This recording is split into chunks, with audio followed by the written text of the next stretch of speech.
इथला कुठला तरी मुलगा, कोणी, प्रत्येक जण नाही म्हणणार मी, पण कुणीतरी याच्यातला फार कोणतरी होणार आहे. एखाद्या दिवशी कदाचित मी त्यावेळी असलो तर माझ्याकडे येऊन की सर तुम्ही तिथे आला होतात आणि त्यावेळी त्या गर्दीचा एक भाग मी होतो आणि मी तो आहे. कारण हे असंच इथे कुठेतरी कोणतरी होत असतं आणि ते व्हायला फार गरजेचं आहे. आपण आपल्यापुरतं जगणं हे कुठेतरी आता सोडायला हवं. सरकार काय करेल, कॉर्पोरेशन काय करेल, या गोष्टीकडे आपण नाही लक्ष द्यायचं. आपल्याला काय शक्य आहे, निदान मी इथे थुंकणार नाही, मी कचरा टाकणार नाही, छोट्या छोट्या गोष्टी आहेत तेवढ्याच आपण करायच्या. प्रत्येक जण फार मोठा समाजसेवक किंवा महात्मा ज्योतिबा फुले नाही होऊ शकत, पण आपल्या अखत्याऱ्यामधल्या ज्या गोष्टी आहेत त्या आपण सहजपणे करू शकतो आणि त्या कराव्यात. निदान आयुष्यामध्ये एका माणसाला तरी मी पुढे नेण्याचा प्रयत्न करेन, एवढं जरी तुम्ही ठरवलं ना तरी खूप आहे. एकच माणूस.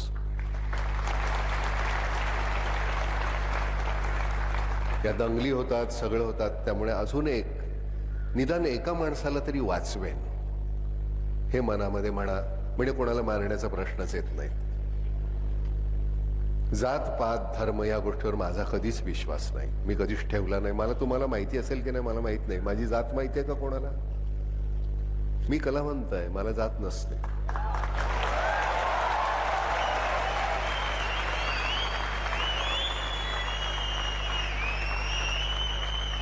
मी कधी तुम्हाला म्हटलं का माझा अभिनय समजून घ्या, मी अमुक अमुक जातीचा आहे? तसं काही नसतं.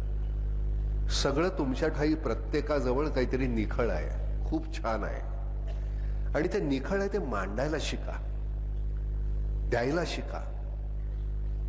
सी डी देशमुख ज्यावेळी होते, सी डी देशमुख सगळ्यांनाच माहिती असेल असं माहिती नाही, पुढच्या मंडळींना माहिती आहे, सी डी देशमुख आपले अर्थमंत्री होते पहिले. SSCला म्हणजे मॅट्रिकला पहिलं येणं म्हणजे हे सातत्यानं ते प्रत्येक परीक्षेत पहिले आले.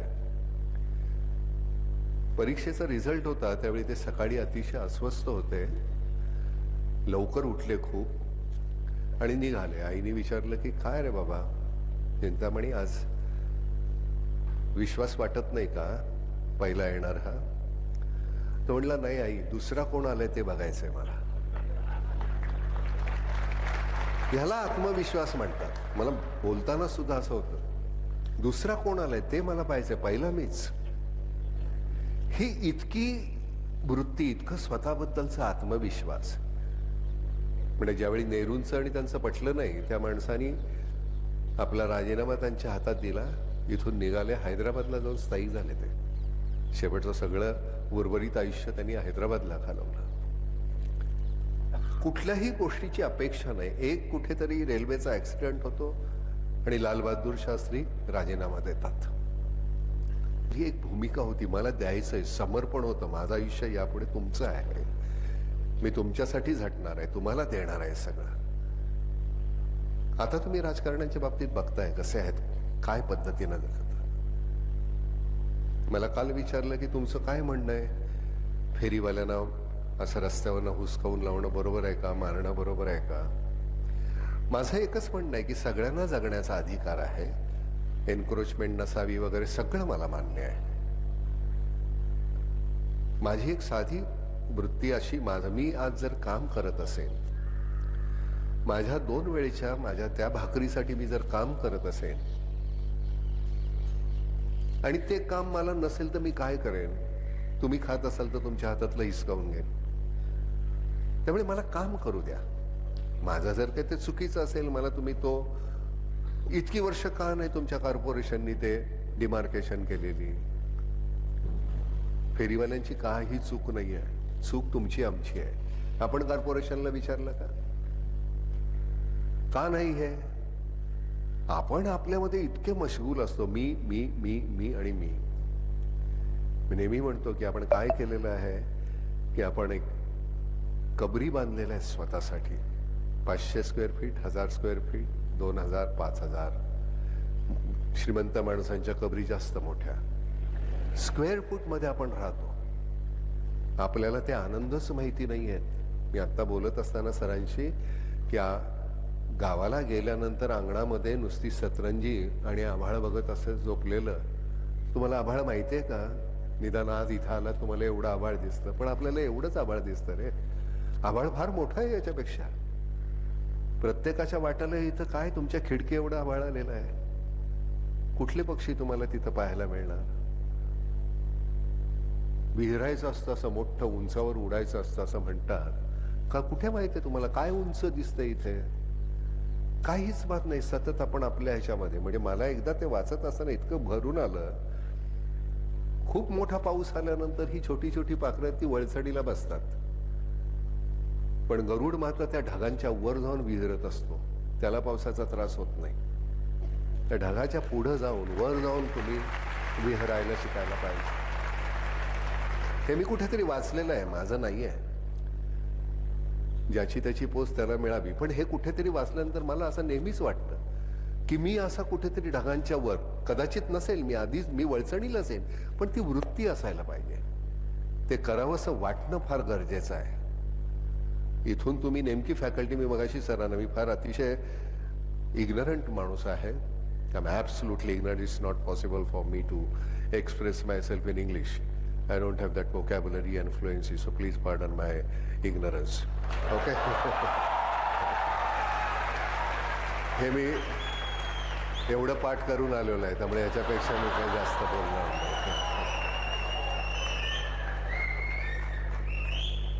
तुम्हाला देवानी प्रत्येक इथे बसलेला प्रत्येक माणूस हा ॲटम बॉम्ब आहे. इतकी ताकद त्याच्यात ठासून भरलेली आहे. त्याचा उपयोग करा. तुम्ही स्वतःसाठी तर जगायचंच आहे, तुम्हाला स्वतःला जगवायचंच आहे. बाजूची विषमता तुम्हाला बाहेर भरून काढायची आहे, ते असता कामा नये. पूर्वी आपल्याला शेजार होता की रे, कुठे काहीतरी तिथे काहीतरी शिजलं की तर छान वास यायचा आणि त्याच्याबरोबर एक वाटी सुद्धा आपल्या घरी यायची. आपल्याकडे शिजलं की तिथे जायचे. आता ते राहिलंच नाही. बाजूला मयत झालं तरी आपल्याकडे बारसं चालू असतंय. शेजार गेला, शेजार धर्म गेला. चाळी होत्या, त्याच्यामध्ये चाळीमध्ये अख्खं मिळून सगळ्यांचं एक कुटुंब होतं. एवढ्या अशा चाळी असायच्या, त्याच्या घरी काय चाललंय ते तिथून कळायचं. परवा एक छान मी फोटो पाहिला. गावची म्हातारी माणसं अशी वेशीवर बसलेली आहेत, खूप माणसं म्हातारी अशी, आणि त्याच्या खाली हेडलाईन होती, गावचे CCTV कॅमेराज. कोण कुठं गेला, कोण कुठे गेली, कोण, कुठलीही गोष्ट त्यांच्यापासून लपत नाही. कारण त्याच्यातला तो एकोपा होता, एकमेकांबद्दल आदर होता, प्रेम होतं. आकस असला तरी तो गोंडस होता, कमालीचा होता, छान होता, तेवढ्या पुरता होता. राहिलं नाही ते. सगळ्या गोष्टीबद्दल आपले सगळेच राजकारणी इतक्या हिरिरीनं बोलतात. लोकसंख्या इतकी वाढली, त्याच्याबद्दल का नाही बोलत? साहजिक आहे, नाही आहे माझ्याकडे, मलाही भूक लागली आहे, तू कसा खातोस याचा विचार का नाही करत? बरं, गंमत अशी आहे की आमची इथली किती मुलं गावातून आलेली आहेत, खूपशी असतील नाही का? बर, छान. आहे का जमीन वगैरे आहे? गेल्यावर तुम्ही सुट्टीमध्ये शेती वगैरे करता का? मुस्कटीत दे. हो हो ते हो, माहितीये का कसा धरायचा नांगर? हो, नांगर कसा धरायचा, पेरणी कशी करायची, लावणी कशी करायची. काय होतं माहितीये का, आपण शहरामधून, मीही त्यातलाच आहे, गावातून शहरामध्ये येतो आणि शहरामध्ये आल्यानंतर आपण इथलेच होतो. आपण विसरतो आपल्या त्या सगळ्या मायभूमीला, त्या मातीला आपण विसरतो. माझी तक्रार तिथंच आहे. माझी ही जुनी मंडळी जी आहेत ती नव्या पद्धतीनं नाहीच शेती करू शकत, आणि जुन्या पद्धतीची शेती ही फायदेशीर नाही राहिलेली. पूर्वी तोंड इतकीच होती, मोजकी होती, त्यामुळे तेवढंसं ते पीक खूप खूपसं होतं. आता तसं राहिलेलं नाहीये. आणि माझी नवीन ही मुलं जी आली गावामध्ये शहरामध्ये की ती परत जात नाहीत. मग ती शहरामध्ये कुठेतरी त्यांचा ठेय्या होतो, लग्न होतं, मुलं होतात, कधीतरी सणावाराला गेलो, गावी गेलो, आई वडील आजोबा कधी काही मेले की मग नंतर ती विकून टाकायची. नका करू तसं. मी सगळं सोडून मी गावात गेलेलो आहे, कारण खरं तिथेच जगणं आहे. हो, इथं काय आहे, कोण बाजूनी चाललाय, काय चाललंय, काहीच नाही, माहितीच नाहीये. तू का आलास माझ्या इथं, तू का इथं उभा आहेस, तू का इथं हे केलं, तू तिथं का केलं, तू कुठल्या जातीचा, तू कुठल्या धर्माचा. अरे राहा की, पूर्वी मारत होतो की मिठा एकमेकाला, रमजान मध्ये सुद्धा मारत होतो, दसऱ्यालाही मारत होतो. काय छानपैकी आमच्याकडचा सगळंच गेलो. वाईट वाटत. कधीच वाटलं नाही की नाही हे ख्रिश्चन आहेत, काही हे मुसलमान आहेत. मला बोलताना मला शफी इनामदार माझा खूप छान मित्र होता, अप्रतिम माणूस. तो म्हणाला, नाना कसले मुसलमान आम्ही, अजून माझ्या कागदावर लांबातेच नाव आहे. 2 पिढ्यामध्ये 4 पिढ्या मागं कोणीतरी आमचं कन्वर्ट झालंय. का कन्वर्ट झालंय? आम्ही त्यांना नीट जगू दिलं नाही. मी म्हणून जमीनदार म्हणून, मग कुठल्याही जाती धर्माचा असू दे, मी जमीनदार असताना मी पिडलं त्यांना. मग आमचे दलित झाले, मग मुसलमान झाले. कुठला मुसलमान इथला अफगाणिस्तानातून आलाय? सगळे आपलेच आहेत की. मग सगळे जर आपण सगळेच एक आहोत तर मग अजून काय पाहिजे? क्रांतीवीर मधला ज्यावेळी ठेचून रक्ताचा ज्यावेळी मी डायलॉग म्हणतो, मी तो खरंच मनापासून म्हटलेला. तो त्याच्यासाठी नाही आहे. तो कधीही संवाद नव्हता, कधीही तो संवाद नव्हता. माझ्या मते हे खरंच आहे. त्यावेळी तुम्हाला जर काही वाटत नाही, त्यावेळी जर तुम्ही कोणी आजारी असाल तर तुम्हाला हे रक्त चालतं का? मग ते मुसलमानाचं किंवा हिंदूंचं एकमेकांना चालतं ना. मग हे वितुष्ट का आहे? तर ते वितुष्ट आहे कारण ही जी सगळी मंडळी आपली पोळी भाजणारी पॉलिटिशियन जे आहेत, तुम्हाला ते कळायला पाहिजे. त्यांच्यापासून दूर राहा. कोण काय आहेत ते समजून घ्या, नेमकं काय आहेत. आणि हे सोशल मीडिया जो आहे, या फोनवर जे येतं त्याच्यावर विश्वास ठेवू नका. ही अतिशय गलिच्छ गोष्ट घडलेली आहे आपल्या आयुष्यामध्ये. सगळ्यात गलिच्छ. आपली मैत्री संपली काय नाही. इथं तो असतो ओरडके आणि दे शिवी आणि बोल ना, बोला ना. पण ते आपण करतच नाही आहोत. आपण कम्युनिकेशनचं आपण सगळेच जण असे, बाकीचं सगळं जग इतकं असं आलं आणि आपण सगळे इतके एकमेकांपासून लांब जायला लागलो. ते लांब जाणं नाही, तुमच्याच लक्षात येईल काही दिवसांनी. माझी मुलगी किंवा माझी बहीण रस्त्यावरनं चालत असताना ती तुम्हाला तुमची सुद्धा बहीणच वाटायला पाहिजे, तुमची ही मुलगीच वाटायला पाहिजे. जोपर्यंत हे वाटत नाही तोपर्यंत बलात्कार होतात कसे? कारण आपण षंड आहोत. माझ्या समोर हे होत असताना मी षंडासारखा बघत राहतो, म्हणून बलात्कार होता. त्यावेळी तोडा की पाय तोडा, हात तोडा ना, काही कोणी तुम्हाला अटक करत नाही. पण ती धमक पाहिजे. त्याच्या हातात एक नुसता चाकू असतो. अरे माझ्याकडे 2 हात आहेत रे, 1 वार करेल, 2 वार करेल, शिवता येतं रे.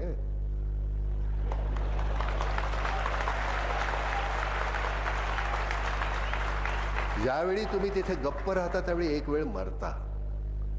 पुढच्या प्रसंगात असेच गप्प राहिले की दुसऱ्यांदा मरता.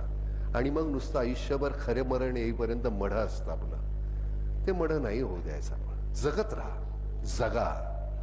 जगण्याला ती काहीतरी एक पाहिजे रे, त्याला पोत असतो असा छान पैकी.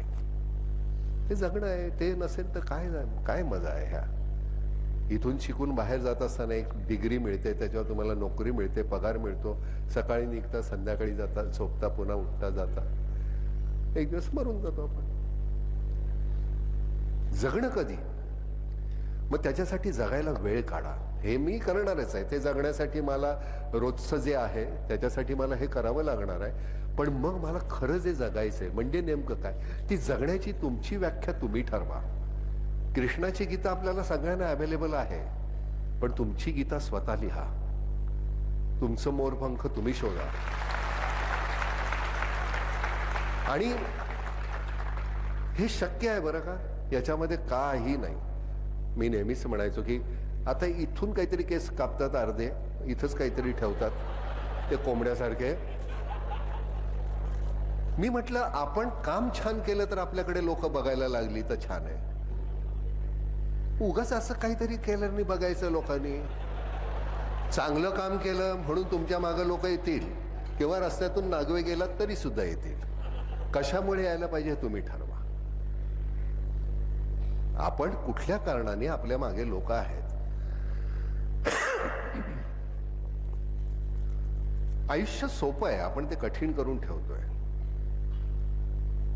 कपड्याच्या बाबतीत किंवा कुठल्याही बाबतीत सगळ्यात कठीण आहे साधं असणं.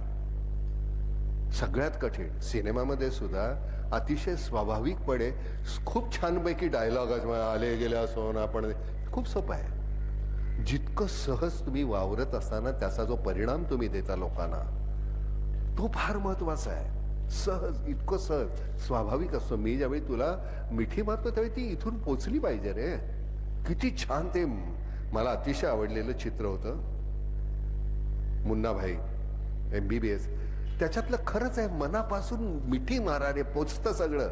एवढे व्हॉल्यूम्स जे बोलावे लागतात ते बोलावे लागत नाही, सहज पोचतं एकदम. आणि ते पोचणं महत्वाचं आहे.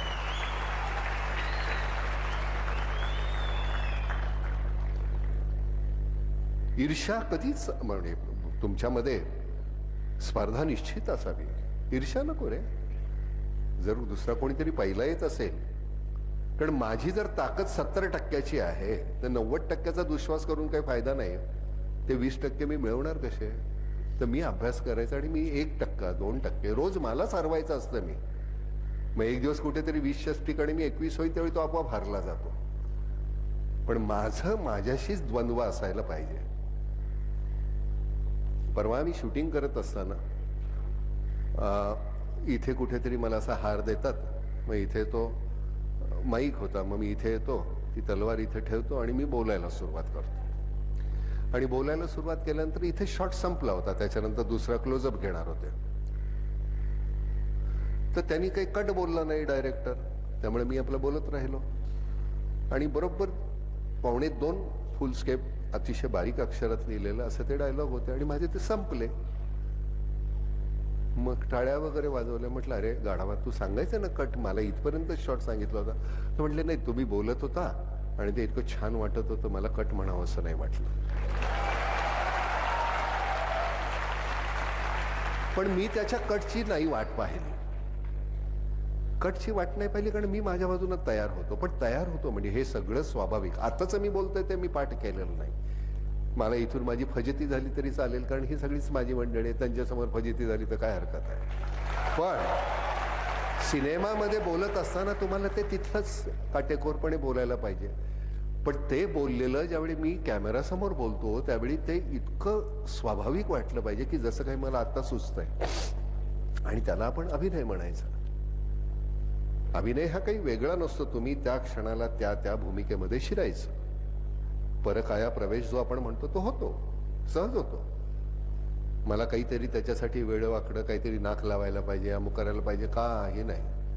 मी कधीही कुठलेही गेटअप माझ्या कुठल्याही सिनेमामध्ये केले नाहीत. मला असं वाटतं की हाच चेहरा घेऊन मी औरंगजेबही दिसलं पाहिजे आणि शिवाजीही दिसलं पाहिजे. तर तुमच्या अप्रोचमध्ये आणि ॲटिट्यूडमध्ये फरक तेवढंच आहे. नटसम्राट करत असताना मी पूर्णपणे भारावून गेलेलो त्या भूमिकेने. जोपर्यंत ते होत नाही तोपर्यंत नाही येत ते. म्हणजे ते स्टेजवरच मी बसलेला असायचो, मला चहा किंवा काही दिलं तरी सुद्धा ते आपल्या तंद्रीत असणं आणि त्यातून होतं. मग ते भलं बुरं ठरवण्याचा अधिकार तुमचा, पण ते होतं. ते होणं महत्वाचं आहे. ती सहजता महत्वाची आहे. सहज कोणाच्या तरी खांद्यावर हात गेला पाहिजे, सहज कुठेतरी मूठ वळली पाहिजे, सहज कुठेतरी फुटलं पाहिजे ते समोरचं टाळकं. कारण आणि योग्य ठिकाणी फुटलं पाहिजे, हे सगळ्यात महत्वाचं. आपलं सगळी टाळकी फुटतायत, फक्त ती अयोग्य ठिकाणी फुटतायत, हा गोंधळ आहे. फुटायला पाहिजेत, सगळंच व्हायला पाहिजे, कुठे हात तुटले पाहिजे तेही लक्षात यायला पाहिजे. म्हणजे मी तुम्हाला सांगतो, मी कुठल्याही पक्षाचा नाही आहे, कुठलाच नाही. बाळासाहेब ठाकरे हे माझ्यावर अगदी मुलासारखं प्रेम करायचे, पण मी शिवसेनेचा कधीच नव्हतो, म्हणजे शिवसेनेत नव्हतो. पण आजपर्यंत मी BJPचा नाही. आमचे हे जे सरकार आलेलं आहे आता फडणवीसांचं, मी तुम्हाला खरं सांगतो, हा माणूस फार कमालीचा आहे. मला हा माणूस, परवाचा जर तुम्ही त्यांचा इंटरव्ह्यू पाहिला असता, प्रत्येक प्रश्नाला त्यांची इतकी छान काटेकोरपणे आणि अतिशय समाधानकारक उत्तरं होती. माझ्या चुका ह्या असतील तर ह्या मला मान्य आहेत. आमचं हे करण्याचा प्रयत्न आहे. काही जे काम झालेलं आहे त्याच्यापेक्षा न झालंय त्याची खंत आहे. ही जी वृत्ती आहे, साधं दे ना. ही जी वृत्ती आहे ना ते फार छान आहे की सहज, अतिशय सहजपणे तो माणूस मुख्यमंत्र्यासारखा वावरत नाही. त्या आपण बीजेपीच्या ह्या सगळ्या ह्याच्यामध्ये बघतोय भ्रष्टाचाराची कुठलीही गोष्ट पुढे आलेली नाहीये. असं सरकार आम्हाला पाहिजे. चुकले तर तुम्ही पुढच्या वेळी त्यांना काय निवडणुकीत करायचं ते कराल, पण आज तरी मला ते पाहत असताना समाधान मिळतं. मी त्यांचा प्रवक्ता नाही, मला वाटलं चुकीचं की मी त्यांना सांगतो की नाही फडणवीस हे मला बरोबर वाटत नाही. कारण मला असं वाटतं की एखादी गोष्ट छान असेल किंवा आपण सांगायचं असेल तर आपण ह्या टोनमध्ये बोलू शकतो. पण काही नेत्या मंडळींची ती एक, बाळासाहेब सोडले तर खूपशी नेते मंडळी किंवा शरदराव की त्यांना आपण एकदा स्टेजवर आल्यानंतर, आता मी इथे हा माईक आहे ना तुमच्याशी सगळ्यांशी मी बोलावं आणि तुम्हाला अरे नको रे बाबा, त्रास होतो. कशासाठी का ओरडतोयस? शांतपणे आता मी बोलतोय तर इथे प्रत्येक कोपऱ्यामध्ये, उलट तुम्ही जितकं शांतपणे बहिऱ्या माणसाची तुम्ही जर बोलत असाल ना, जितके मोठ्यानी ओरडाल तो अगं नाही ग आई, तू तिथे तू गेली होतीस ना, कुठे, अशी आई पटकन म्हणते. तिला ऐकू येत नाही पण तिला मोठ्याने बोलल्याचा त्रास होतो. पण ते शांतपणे बोललं की तिला ते ऐकू जातं. मी खूप शिवाय देतो. आई कोकणातली, त्यामुळे माझी मदर टंग ती आहे. आई 97 वर्षाची आहे. वडील गेल्यानंतर आईला म्हटलं आता गणपती आणायचा नाही, बस झालं, त्या पैशामध्ये काही मुलांना शिकवू आपण. ती म्हणली मी जिवंत आहे तोपर्यंत आण, नंतर नको आणू. म्हटलं मी गणपती आणावा असं वाटत असेल तर मरू नकोस, अजून जिवंत आहे 97.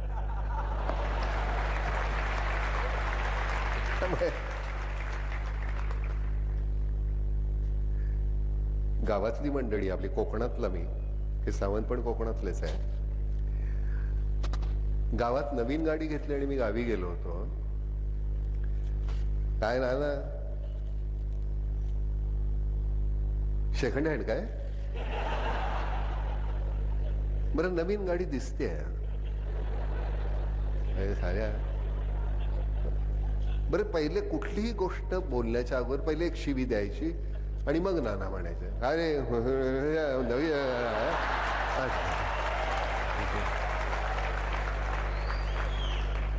मी म्हणतो नाही नवीन घेतले, नवीन इतके पैसे आणतोच कुठून, स्मगलिंग बिगलिंग सुरू करायचं की काय. सरळ बोलायचं नाही, कधीही कुठलीही गोष्ट सरळ बोलायची नाही सतत. म्हणजे पुलांच्या ह्याच्यामध्ये तर माहिती आहे ना की रिझल्ट लागल्यानंतर ओटीवर बसलेला माणूस रस्त्यावरून चालणाऱ्या माणसाला काय लोटनकर पेपर वाचला काय, त्याच्या हातात पेपर आहे, रिझल्ट लागला ना आज, तर बघा जरा सावंतांचा पोरगा नापास झाला काय बघा. अरे पास झाला काय बघा ना, नापास झाला का बघा. का सरळ नाही बोलायचं. कुठे राहतात सावंत काय, म्हणजे आमच्या अंगणातून बघितलं की त्यांच्या खळ्याला आग लागलेली लगेच दिसेल, त्यांच्या घराला आग लागलेली आमच्या खळ्यातून दिसेल. अरे त्यांचे माझ्यापासून ते तिथेच राहतात ते असं सांगू शकतो, पण त्यांच्या घराला आग लागलेली आमच्या खळ्यातून दिसेल इतके जवळ राहतात. ही वृत्ती आहे. पण तुम्हाला खरं सांगतो की आमच्या कोकणामध्ये एकही आत्महत्या नाही बरं का.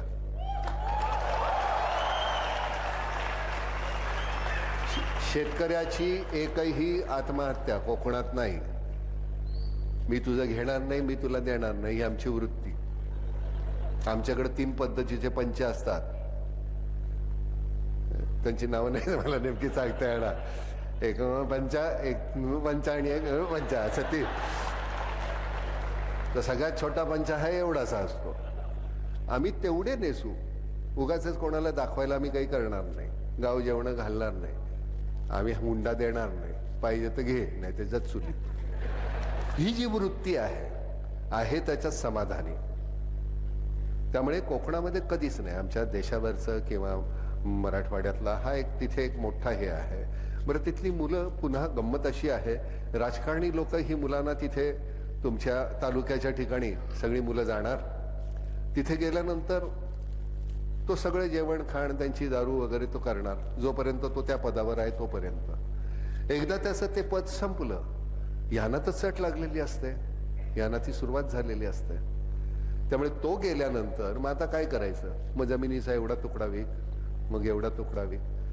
हा जो गोंधळ झालेला आहे, माझा कालचा जो माझा बाप जो होता शेती करत, तो असा नव्हता. त्याच्यासाठी शेत ही माती म्हणजे आईच होती.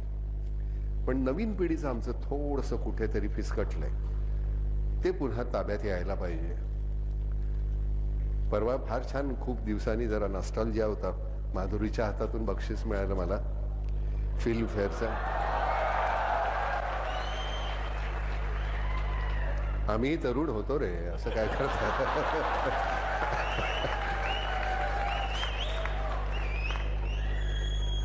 माधुरीला तिथे गाणं म्हणायला सांगितलं, म्हणजे बक्षीस दिल्यानंतर, माधुरी तू गातेस सुद्धा चांगली, जरा गाणं म्हण की. मग तिने एक गाणं म्हटलं, कोणीतरी, मी नाही म्हटलं, प्रेक्षकांची हे होती. आणि ती गाणं म्हणाल्यानंतर मी म्हटलं, अल्टरनेटिव्ह प्रोफेशन आहे तुझ्याकडे, म्हणजे आजपर्यंत छान दिसून आमच्या डोळ्याची वाट लावलीस, आता कानांची लाव.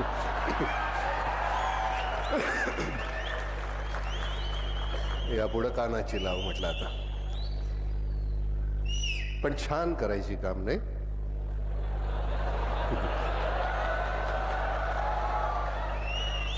पहिल्या लाईन मधलं हसू तुम्ही बघायला पाहिजे होते इथे.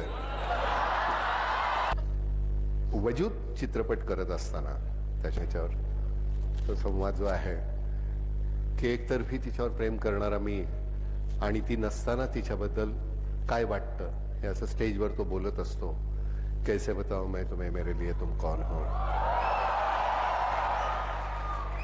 ते करत असताना सुद्धा तो शॉट 3 शॉट मध्ये झाला आणि रात्री 2:30-3:15 मी एन चंद्रांना फोन केला की चंदू, म्हटलं अरे तो सिंगल से बताओ मैं तुम्हें, तुम धड़कनों का गीत हो, जीवन का तुम संगीत हो, तुम जिंदगी, तुम बंदगी, तुम रोशनी, ताजगी, हर खुशी, प्यार हो, प्रीत हो, मनमीत हो, आंखों में तुम, यादों में तुम, नींदों में तुम, ख्वाबों में तुम हो मेरी हर बात में, तुम हो मेरे दिन रात में, तुम सुबह में, तुम शाम में, तुम सोच में, तुम काम में, मेरे लिए पाना भी तुम, मेरे लिए खोना भी तुम, मेरे लिए हंसना भी तुम, मेरे लिए रोना भी तुम, और जागना सोना भी तुम, जाऊं कहीं देखूं कहीं, तुम हो वहां, तुम हो वहीं.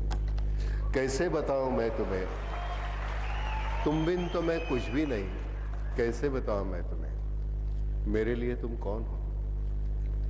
ये जो तुम्हारा रूप है, ये जिंदगी की धूप है, चंदन से तरशा है बदन, बहती है जिसमें एक अगन, ये शोखियां, ये मस्तियां तुमको हवाओं से मिली, जुल्फे घटाओं से मिली, होठों में कलियां खिल गई, आंखों को झीलें मिल गई, चेहरे में सिमटी चांदनी, आवाज में है रागिनी, शीशे के जैसा अंग है, फूलों के जैसा रंग है, नदियों के जैसी चाल है, क्या हुस्न है, क्या हाल है.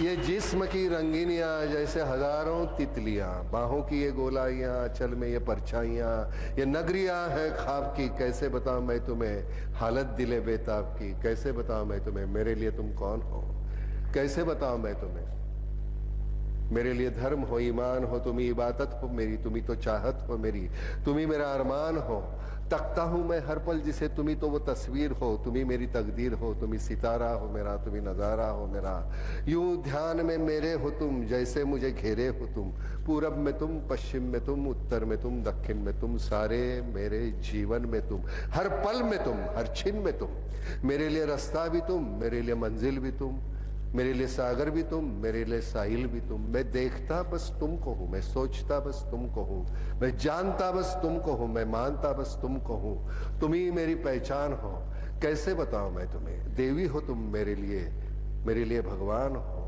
कैसे बताऊं मैं तुम्हें, मेरे लिए तुम कौन हो. हे माधुरीसाठी होतं म्हणून अजून लक्षात आहे.